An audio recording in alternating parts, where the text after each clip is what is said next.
Na mede we ko enfrifri mantemu apadentra East Abaton Persia so na yegina Mami Emilia Ankoma ene emrase bedwani wo empotem wonum na wokọ badoa ya ewo hosa no a na wo mo eni bia ya apomuden hwe omanfo no ensabekante nei wono akasa dia so abofom yo mo ehase esi chips compound amomanfo wo badoa ho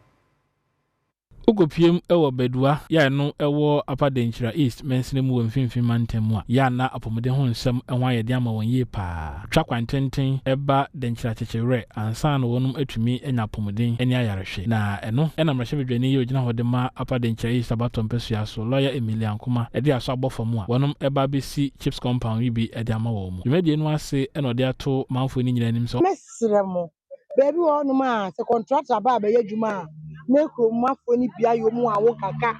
na o mu wia cement na o mu wia iron rod na o mu ewia roofing sheet contractor no oni enioma ode ba be see that because as some quantities in that it is say be oba na wia na enioma menya sure say obeto for fresh mo utira anye ya na de aka no ode akwa o kire bi na akobu na ayenti mesrem say Uma ye nyina ye hu police for watchdog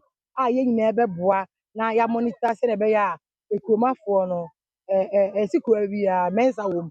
eno achi ena nananum atrankonwa ne mpanimfo bi oka bi yeyi ewo bedua ho enso de tudwa so womani age ye pa anamo amrahye bedwani atu eho a wono mabɔ na baso se wono amane manfo apomuden ho nsem ehia no pa age pa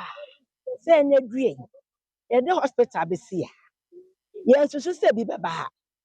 na bra MP onya ye na me aka sample na JDC hospital beba ampa so aba enedue se obi clinic amaye insunisa nti nyaminti no mo bia de amaye de nyamase mo dwuma mo ye biara enkoso maye bibia bokoso bia eye ye maye mpanifo mo nkola o ebo mo na se dwuma bia mo ye bia mo kola ne mo manyina eye ye maye yesu yesunsun ni awon den ye be tai mo be ye adwuma no so